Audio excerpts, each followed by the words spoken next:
Hey guys, how are we doing? So something a little bit different. A few of you recommended these a while ago, and so I figured we're going to do Overlord related videos for a little bit. Obviously we did the Honest Anime descriptions video from Nuxtaku, which was awesome timing, because I was like, yes! So I want Overlord and Hunter x Hunter related videos as well as everything else that I usually do on top, because I've recently finished, Overlord I think got one more episode left, maybe two in Season 3. I'm loving Overlord anyway. Overlord's absolutely amazing, and obviously I finished Hunter x Hunter recently, but this is Overlord we're talking about. So a few of you recommended Annie News, and I found How Strong is Ainz, but I read through the description of some of his videos, and apparently he's done two of these previously. But then this one is like, apparently he made some mistakes in one of his videos, and so he's done an updated version, so I figured I'd do the updated version, because obviously, you know, if he's made some videos and then made changes, I'd rather watch the updated version with all the facts and information, because I want to know how strong is Ainz Ooal Gown, hence the video. So let's watch this. How strong is Ainz Ooal Gown? Overlord, Ainz Ooal Gown's true power explained. Season 3 is finally here, ladies and gentlemen, and I wanted to start it off right.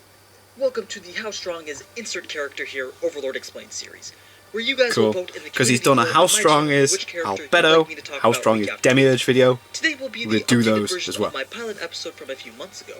Though I have made two videos about Ainz in the past, the first one had a lot of mistakes, and the second one was just kind of there. Cool, so we'll here's those two videos edited together with a little bit of added extra, just to have one concise video on record. Demiurge is so cool. Himself. So let's begin. If you've ever Googled Ainz's stats yourself, I'm sure you've either come across the massive wall of text that is his wiki page, or the shorter summarized version of his character card. Okay. But unless you're familiar with the game mechanics that make up the DMMORPG that is Yggdrasil, potential future video yeah, do that. Then you may not have understood exactly what you were looking at with this card.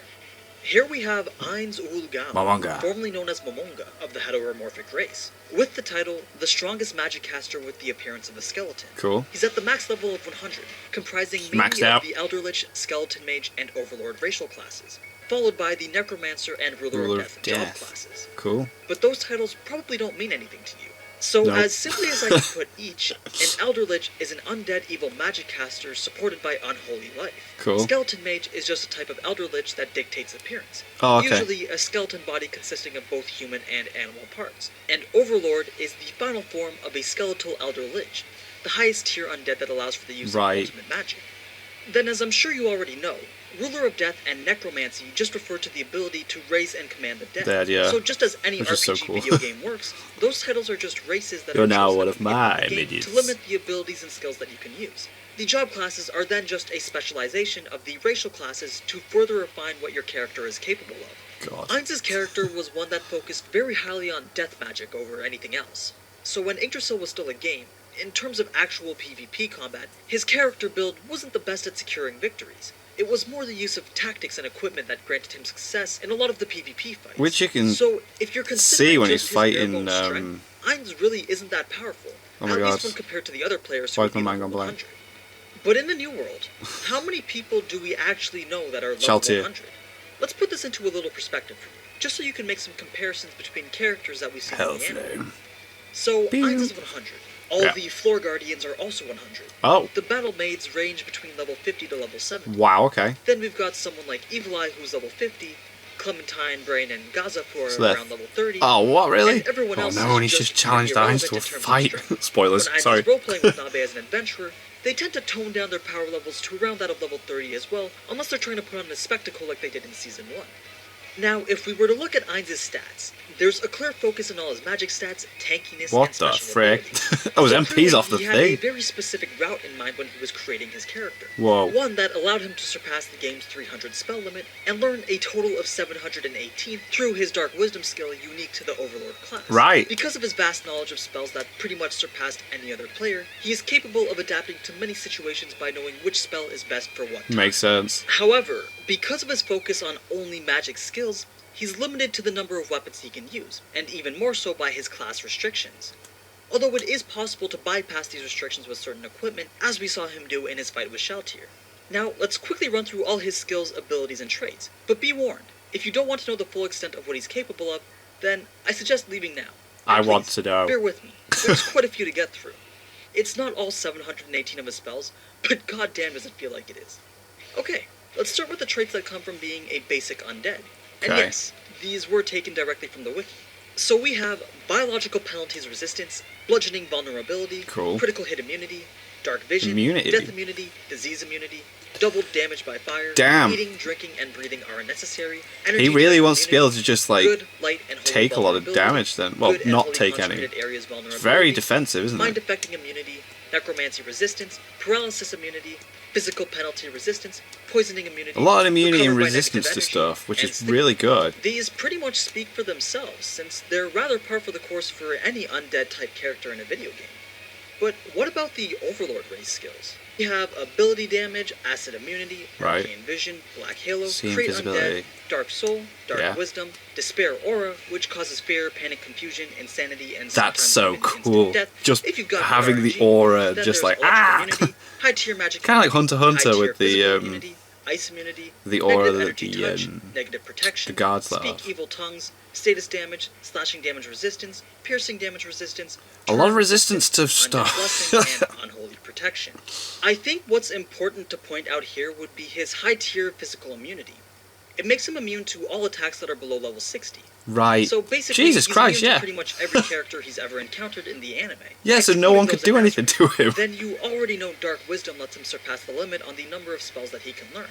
Also, his Create Undead can summon monsters that can probably just destroy the entire world if they wanted to. Wow. They're split between low, middle, and high tier undead, and if Ainz was trying to summon a high tier undead such as Eternal Death or the Pale Riders, a sacrifice of his own level XP would be required. Oh. But since gaining XP isn't as easy in the New World as it was in Yggdrasil, he tends to stray away from summoning his high tier undead. Right. All of this stems from his class abilities that allow for the summoning of the undead. They're called Undead Aura, Undead Creation, Undead Control, and Undead Strengthening. Cool. Then he has the Rite of Darkness that amplifies his undead creation skills. Cool. If we shift over to his spells now, you'd see that there's an absolute shit. Oh my god! I don't even know how any game would be able to let a single person cast all of them. There's no way. I could sit here and list all of them, but I feel it'd just be me shouting out 150 names, with you having absolutely no idea what I'm even saying. Make a rap about it. I've gone ahead and chosen some of my personal favorites. Like poker rap. We've got Black Hole, which summons a board that turns you into literal nothingness. Create Fortress, which is a 10th tier spell that summons a 30-meter tall tower out of thin air. Wow. Gate, which is rather basic, but we do see it a lot since it's the teleportation spell just that like uses. See it can transport any number of people over any distance, and will never miss the intended teleportation target. Cool. Then there's a pretty useful one called Perfect Warrior, which allows him to transfer his magic caster levels into physical strength and become a level 100 warrior. This lets him use certain weapons that would normally be restricted for his class type, but by doing so, he can't cast any of his own spells awesome. either. A crowd favorite seems to be the 10th tier spell Reality Slash, a strike that causes a tear through the very fabric of space to reach the enemy. Other abilities that are around this scale of power would be Gravity Maelstrom, that summons a spinning vortex of hyper-intensified gravity, or the previously mentioned Black Hole. Then there's more necromancy-type skills such as Thousand Bone Lance, which we saw in his fight with Shaltir, as a barrage of bone-type spears that are flung at a target from all directions. Cool. There's also the Wall of Skeleton, which summons a literal wall of low-tier undead skeletons that can move and attack as best as a wall made of undead can. And finally, my personal favorite, Shark Cyclone. And yes, it's exactly what it sounds like. A spell that summons a 100-meter tall tornado that is the home to several 6-meter long sharks that will devour anyone that gets caught up in it. Can you imagine just playing something like World of Warcraft, and then you die because some magic caster just decided to spawn Sharknado onto the battlefield? Just brings in Sharknado, yeah, I was just gonna say. That's funny. I got that joke in my head. Or as they call it in the New World, the magic of the gods. There's Creation, which alters terrain on a massive scale. Fallen Down, which casts a ray of light so bright that anything in its area of effect will be burnt to a crisp. Wow. There's Wish Upon a Star that grants the caster any wish that they want, even if it's beyond the realm of possibility. So in Yggdrasil, back when it was a game, Wish Upon a Star granted random wishes in proportion to the experience that was spent, meaning that if 10% of Ainz's total experience was used, it would grant one wish, and for every 10% more, it would grant another. Since it was a random spell from a selection of 200, there was still the possibility that the wish that you were searching for wouldn't show up as a possible one. But in the New World, Wish Upon a Star, although still requiring experience to activate, is capable of granting any wish at the user's request as long as enough experience is spent. So any wish is capable of being granted, with the exception of ones that attempt to counter effects induced by world-class items. And finally, yes. a couple summoning I'm sure that types is to mentioned. Magic. One that So if something is in creates 6 effect that level affects 80 the wish, then it gatekeepers, can't be and another granted. that summons a Cyclone, where for every being killed in the Cyclone, they are used as sacrifices to summon a level 90 or above monster known as the Dark Young. Aside from those super tier magic spells, there is one more that's considered his most powerful skill, and we actually saw him use it in his battle against Shalltear. It's called The Goal of All Life is Death, and it comes from having pretty much the exact build and skill set that Ainz does. Having a max level in the Overlord race, plus specializing in essentially all types of death magic, lets you level up the job class known as Eclipse. Once you're the max level of 5 in the Eclipse class, you literally become the ruler of death. This is actually a buff that is applied to any instant death type spell or ability, which allows the buffed spell to bypass any type of instant death resistance or immunity. So when he was facing Shalltear, Cry of the Banshee was the AoE spell that is used to cause instant death. For anyone that But doesn't with know. Shalltear's immunity against that type of attack, using the Goal of All Life is Death to amplify it results in an AoE attack that literally kills everything. The downside to using this seemingly OP spell is that it takes 12 seconds to cast. And if you've played any type of game that involves spells with cast times, you'd know that if you spent 12 seconds idly trying to perform a single Someone's cast, going to attack you'd you. most likely be dead by the end of the 12 seconds. Hell, I can't even properly res people in Overwatch with Mercy's shitty 1.75 second cast time. Damn. But Ainz, being the master strategist that he is, has a way to counter this 12 second cast time by literally stopping time. Ainz is capable That's of amazing, chronomancy, isn't it? which is a type I need of 12 magic that seconds, affects so the flow of stop. time. Basically, Ainz is part of the 5% of players who have mastered the timing of his skills Only so that the Goal of All Life's 5%. channeling time would be completed the moment that his time stop skill ends. Time Class. Stop and Silent Time Stop being these skills that stop time and prevent an enemy from attacking during stop time respectively. So yeah, it's pretty OP. Now let's take a closer look at some of his most powerful items, including Ainz the is OP. commanding Staff of Ainz Ooal Gown. But before that, let's check out some of his Divine Class items, starting off with his 10 rings, each a magic item that provides some sort of buff or resistance, ranging from certain types of magic protection to penalty reduction for certain skill usage. Cool. But the most prominent ring is the Ring of Ainz Ooal Gown. There exist only 100, and only 41 were ever worn, each by the members of the guild to signify their membership. Although not entirely useful as an item outside of Nazarick, its use comes from the ability to teleport the wearer anywhere within the confines of the tomb, with exception to personal rooms and the throne room. If you're wondering what his most powerful ring is, that would have to go to the pay-to-win item Shooting Star.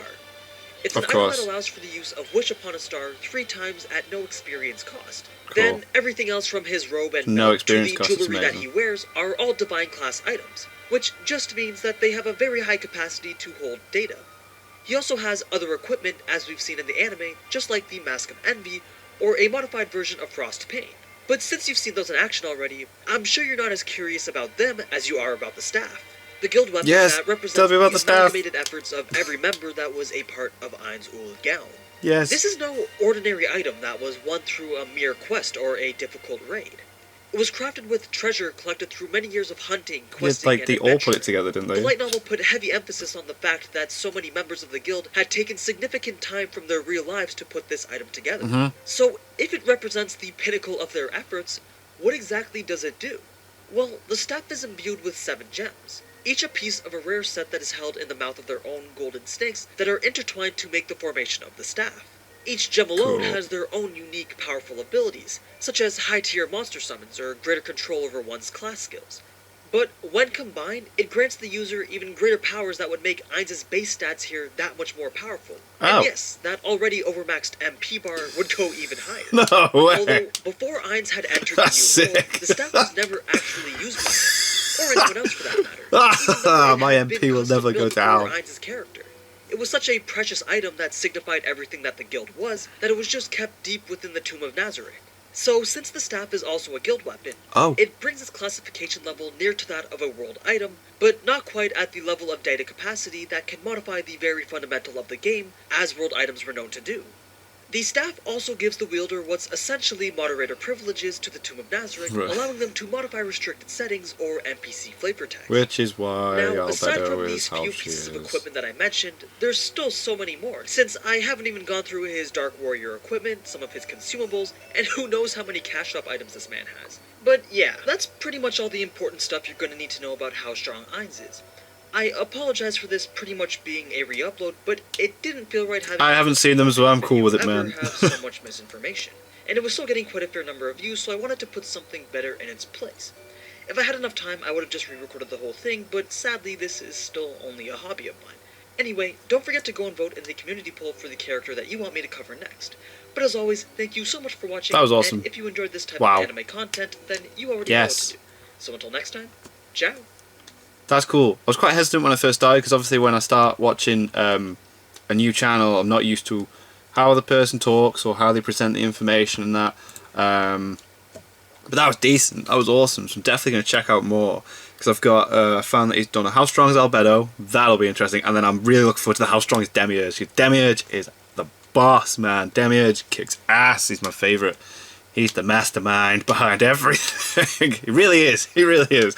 And then there's like other things as well, which is explaining the characters. So like the explaining Albedo's, who is Albedo and who is Albedo's sisters and who is, you know, so it's not just like their stats, it's actually like the story behind them and who they are and stuff, which is going to be cool as well. So plenty of Overlord related reactions to anime news and other things as well.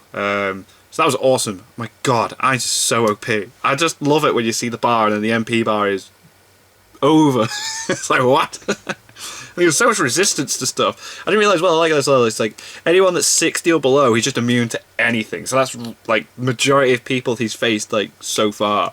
It's crazy. No one's stood a chance against him at all. It's crazy. So, cool.